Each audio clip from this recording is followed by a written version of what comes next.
friends and families, welcome to free baking class by Elfin. இன்னைக்கு என்ன recipe பார்க்க போகிறோம் அப்படின்னா ஒரு ரோல் கேக் தான் பார்க்க போகிறோம். அதுவும் 90s கிட்ஸோட ஃபேவரட் ரோல் கேக். இப்போலாம் பேக்கரியில் அவ்வளோதுக்கு அந்த கேக் வந்து கிடைக்கிறதில்ல, இருந்தாலும் ஒரு சில கடைகளெல்லாம் இன்னும் கிடைக்க தான் செய்யுது.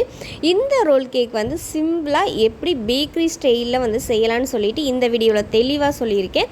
ஸோ வீடியோவை ஸ்கிப் பண்ணாமல் பாருங்கள். வீடியோ பிடிச்சிருந்தா லைக் பண்ணி, ஷேர் பண்ணி, கமெண்ட் பண்ணி, சப்ஸ்கிரைப் பண்ணுங்கள். நீங்கள் ஃப்ரீயாகவே பேக்கிங் கற்றுக்கணுமா இல்லை பேக்கிங் கற்றுக்க ஆவலை வந்து பக்கத்தில் கிளாஸஸ் இல்லையா, ஜஸ்ட் எங்கள் சேனலை சப்ஸ்கிரைப் பண்ணி ஃப்ரீ பேக்கிங் கிளாஸில் ஜாயின் பண்ணிக்கோங்க. இது முற்றிலும் இலவசமாக வழங்கக்கூடிய ஒரு கேக் பயிற்சி வகுப்பு. இது உங்களுக்கு உதவலாட்டி உதவுற ஒருத்தவங்களுக்கு ஷேர் பண்ணிங்கன்னா அவங்களுக்கு ஒரு உதவியாக இருக்கும். எங்களுடைய சேனல் உங்களுக்கு பிடிச்சிருந்துச்சுன்னா சப்ஸ்கிரைப் பண்ணுங்கள். வாங்க வீடியோக்குள்ளே போகலாம். ஃபர்ஸ்ட்டு இந்த மாதிரி ஒரு ப்ரௌனி ட்ரே எடுத்திருக்கேன். அதாவது நார்மல் கேக் டின்னில் இந்த ஹைட் வந்து அதிகமாக இருக்கும். இந்த மாதிரி ப்ரௌனி ட்ரேயில் வந்து ஹைட் கம்மியாக இருக்கும், அகலம் வந்து அதிகமாக இருக்கும். இதோட சைஸ் பார்த்திங்கன்னா இது வந்து 30 சென்டிமீட்டர். இதோடைய அகலம் பார்த்திங்கன்னா கரெக்டாக 23 சென்டிமீட்டர் அளவு உள்ளது எடுத்திருக்கேன்.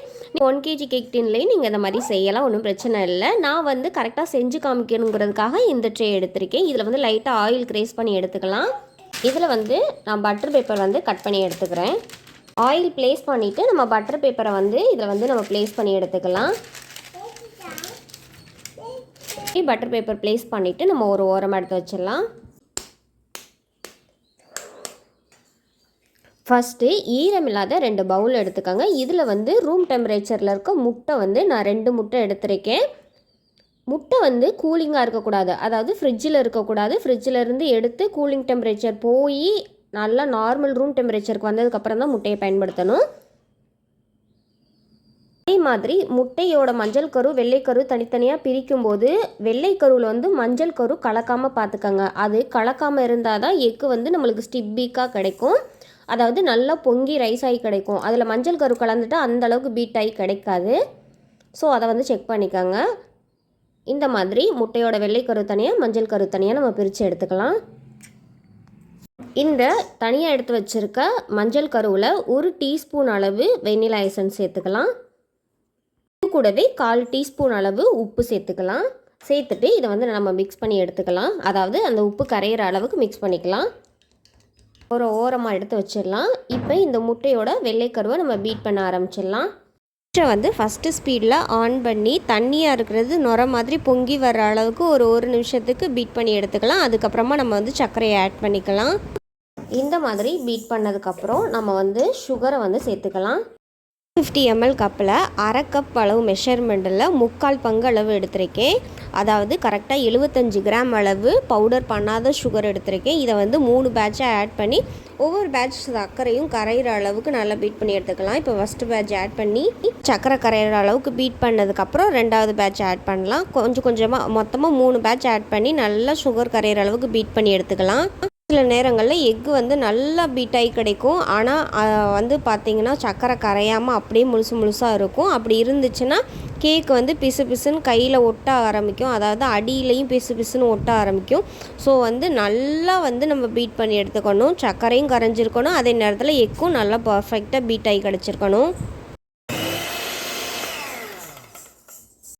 மாதிரி பீட் பண்ணதுக்கப்புறம் பாருங்கள், இந்த பாத்திரத்தை தலைகீழாக கவுத்தாலும் ஒரு ட்ராப் கூட கீழே விழுகலை. இந்த அளவுக்கு ஒரு விப்பிங் க்ரீம் எந்த அளவுக்கு பீட் பண்ணுவோமோ அந்த அளவுக்கு பீட் பண்ணுங்கள்.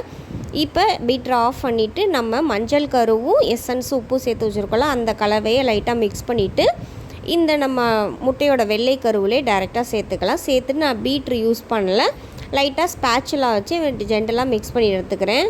மாதிரி மிக்ஸ் பண்ணதுக்கப்புறம் ஒரு குட்டி பவுல் எடுத்திருக்கேன். இதில் 250 ml கப்பில் 1/2 கப் அளவு மைதா எடுத்திருக்கேன், அதாவது 60 கிராம் அளவு. இது கூடவே 1 டீஸ்பூன் அளவு கார்ன்ஃப்ளவர் மாவு எடுத்திருக்கேன். அது கூடவே 1/2 டீஸ்பூன் அளவு பேக்கிங் பவுடர் எடுத்திருக்கேன். இது எல்லாத்தையும் ஒன்றா சேர்த்துட்டு ஜஸ்ட்டு எல்லாம் ஒன்றா சேர்கிற அளவுக்கு மிக்ஸ் பண்ணி எடுத்துக்கலாம். இல்லை நீங்கள் 2 டைம் சளிச்சு எடுக்கிறதா இருந்தாலும் சளிச்சு எடுத்துக்கலாம். நான் வந்து எல்லாத்தையும் ஒன்றா சேர்த்து ஒரு ஸ்பூன் வச்சு நல்லா மிக்ஸ் பண்ணி எடுத்துக்கிறேன். மிக்ஸ் பண்ண இந்த மாவை வந்து நம்ம ரெடி பண்ணி வச்சுருக்க முட்டையில் வந்து ஒரு சல்லடை வச்சுட்டு அதில் வந்து சலிச்சு எடுத்துக்கலாம். வச்சதுக்கப்புறம் ஒரு ஸ்பேச்சுலா வச்சு ஜென்டலாக கட்டிகள் எதுவும் இல்லாத அளவுக்கு மிக்ஸ் பண்ணி எடுத்துக்கலாம். மாதிரி ஓரளவுக்கு மிக்ஸ் ஆனதுக்கப்புறம் 2 டேபிள் ஸ்பூன் அளவு, அதாவது 20 ml அளவு வாசனை இல்லாத எண்ணெய் சேர்த்துக்கிறேன். நீங்கள் பட்டரை உருக்கிட்டு சூடு ஆறுனதுக்கப்புறம் 20 ml சேர்த்துக்கலாம்.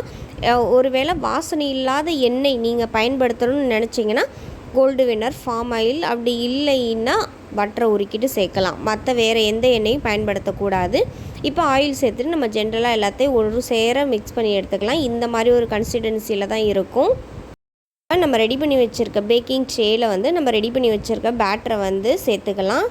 டூத்பிக் வச்சு மாவு எல்லா இடத்துலையும் ஒரு சேர இருக்கிற மாதிரி, சமமாக இருக்கிற மாதிரி நல்லா ஸ்ப்ரெட் பண்ணி எடுத்துகிட்டு லைட்டாக தரையில் டேப் பண்ணி எடுத்துக்கோங்க. 2 வாட்டி கீழே அடித்து எடுத்துகிட்டு அதுக்கப்புறம் நம்ம ஓடிஜியில் ஓப்பன் பண்ணிவிட்டு சென்டர் ரேக்கில் வச்சிடலாம். ஓடிஜியை 10 மினிட்ஸ்க்கு 180 டிகிரியில் ப்ரீஹீட் ஆன் பண்ணியாச்சு ஆல்ரெடி. இப்போ வந்து நம்ம பேக் பண்ணுறதுக்கு கரெக்டாக 20 நிமிஷம் டைமரை ஆன் பண்ணிவிட்டு கரெக்டாக 180 டிகிரியில் டாப் அண்ட் பாட்டம் ராடில் வந்து செக்ஷனில் வந்து வேக வச்சு எடுத்துக்கலாம். நீங்கள் குக்கரில் பண்ணுறீங்கனாலும் இதே தான். கிளாஸ் 2ல் அப்லோட் பண்ணியிருக்கேன் எப்படி குக்கரில் பேக் பண்ணுறதுன்னு. தேவைப்படுறவங்க செக் பண்ணி பார்த்துக்கோங்க. மாதிரி கையில் நிறைய பேர் வந்து ஒட்டுது, பிசு பிசுன்னு இருக்குன்னு சொல்கிறீங்க. நான் சொன்ன மெத்தட் படி நீங்கள் ஃபாலோ பண்ணிங்கன்னா கண்டிப்பாக கையில் எதுவுமே ஒட்டாது. இப்போ சூடு ஆறுனதுக்கப்புறம் இந்த ட்ரேலேருந்து எடுத்து நம்ம வந்து ஒரு அகலமான ட்ரேயில் வந்து வச்சு எடுத்துக்கலாம். ஏன்னா அப்போ தான் நம்ம வந்து ரோல் பண்ணுறதுக்கு ஈஸியாக இருக்கும். இப்போ அடியில் இருக்க பட்டர் பேப்பரை ரிமூவ் பண்ணிவிட்டு அந்த கேக்கு தனியாக அந்த ஷீட்டு தனியாக இருக்கிற மாதிரி கரெக்டாக பிரித்து எடுத்துக்கோங்க. இப்போ நான் வந்து மிக்ஸ்டு கிஸ்ஸாம் ஃப்ரூட் ஜாம் எடுத்திருக்கேன். இந்த ஜாம் வந்து 20 ரூபா சின்ன டப்பா இருக்கும்ல, அந்த டப்பா அதில் இருக்கிற கிசாம் ஜாமை வந்து இந்த மாதிரி கேக்கோட டாப்பில் வந்து எல்லா இடத்துலையும் படுற மாதிரி ஸ்ப்ரெட் பண்ணி எடுத்துக்கோங்க. ஒருவேளை உங்களுக்கு ஸ்ட்ராபெரி ரோல் கேக் வேணும், அப்படி இல்லைன்னா பிளாக் கரண்ட் ரோல் கேக் வேணும் அப்படின்னா இந்த கிசாம் ஜாம் யூஸ் பண்ணுறதுக்கு பதிலாக நீங்கள் வந்து கரெக்டாக அந்த ஃப்ரூட்டோட க்ரஷ்ஷை வந்து சேர்த்துட்டு இந்த மாதிரி பண்ணி எடுத்துக்கலாம். இந்த மாதிரி எல்லா இடத்துலையும் அப்ளை பண்ணதுக்கப்புறம் ஒரு ஷீட்டோட எண்டை மட்டும் பிடிச்சிட்டு அந்த எண்டில் இருக்க கேக்கை வந்து ஃபஸ்ட்டு லைட்டாக மடித்து அந்த கேக்கோட ஒட்டுறாப்பில் இது பண்ணணும். பேக்கிங் ஷீட்டையும் நீங்கள் வந்து சேர்த்து அதோட சுருட்டக்கூடாது. பேக்கிங் ஷீட்டை கையில் பிடிச்சிக்கிட்டு ரோல் மாதிரி சுற்றணும். அப்போ தான் வந்து உங்களுக்கு கரெக்டான அந்த ரோல் வந்து பர்ஃபெக்டாக வரும். ரோல் ஷீட் வந்து அந்த கேக்கில் பட்டுச்சுன்னா ஜாம் ஃபுல்லாக அந்த பட்டர் ஷீட்டில் ஒட்டிடும். ஸோ வந்து அந்த கேக் ஷீட்டை பிடிச்சிட்டு அழுத்திக்கிட்டு இப்படி முன்னாடி ஃபோர்ஸ் பண்ணுற மாதிரி இப்படி தள்ளணும். ஸோ வந்து அந்த மாதிரி தள்ளி ரோல் பண்ணி நல்லா வந்து கொஞ்சம் அழுத்தம் கொடுத்து தள்ளினீங்கன்னா தான் பர்ஃபெக்டாக ஒட்டி பிடிக்கும். இல்லைன்னா நீங்கள் அந்த பேப்பரை விடும்போது அந்த கேக்கும் வந்து ரோல் வந்து எடுத்துக்கிறோம். ஸோ இந்த மாதிரி கரெக்டாக தேய்ச்சி ஒரு ரவுண்டாக கொண்டு வந்ததுக்கப்புறம் அந்த பட்டர் ஷீட்டோடு சேர்த்து ரோல் பண்ணி க்ளோஸ் பண்ணி ஒரு 10லேருந்து ஒரு 15 நிமிஷம் அப்படியே நீங்கள் வச்சுருங்க. அப்போ தான் கரெக்டாக செட் ஆகி நிற்கும். செட் ஆனதுக்கப்புறம் இந்த மாதிரி அந்த பேக்கிங் பண்ணோம்ல, அந்த ஷீட் எடுத்தாலும் சரி இல்லை வேறு பட்டர் பேப்பர் எடுத்தாலும் சரி, அதை வந்து சென்டராக அந்த ரோலை வச்சுட்டு பாதியாக அப்படி மடிச்சுக்கோங்க. பட்டர் ஷீட்டை மடிச்சுட்டு கீழே இருக்க பட்டர் ஷீட்டை மட்டும் கையில் பிடிச்சிக்கோங்க. மேலே இருக்க பட்டர் ஷீட்டை இந்த மாதிரி ஒரு ஷார்ப்பான எட்ஜி இல்லைன்னா சாப்பிங் போர்டு அந்த மாதிரி வச்சு டைட்டாக அழுத்தம் கொடுத்தீங்கன்னா அது வந்து நல்லா செட் ஆகி ஒரு சர்க்கிள் வந்து அழகாக இருக்கும் பார்க்குறதுக்கு. அதே மாதிரி ஒட்டி பிடிச்சிருக்கும் நல்லா ஜாம் எல்லாமே. இந்த மாதிரி நீங்கள் இழுத்து சுருட்டி ஒரு டைட் மாதிரி கொடுக்கணும். அதுதான் வந்து இதில் வந்து மெயினே.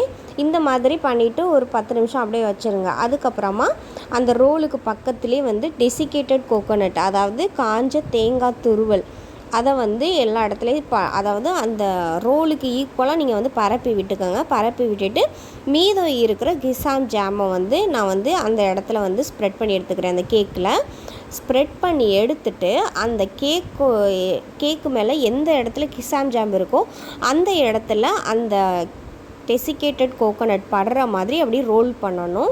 இப்படி ரோல் பண்ணும்போது தான் அந்த ஜாமில் இருக்கிற ஈரப்பதம், அந்த பிசுபிசுப்பு வந்து அந்த டெசிகேட் கோகோனட்டை வந்து நல்லா ஒட்டி பிடிச்சிக்கிறோம்.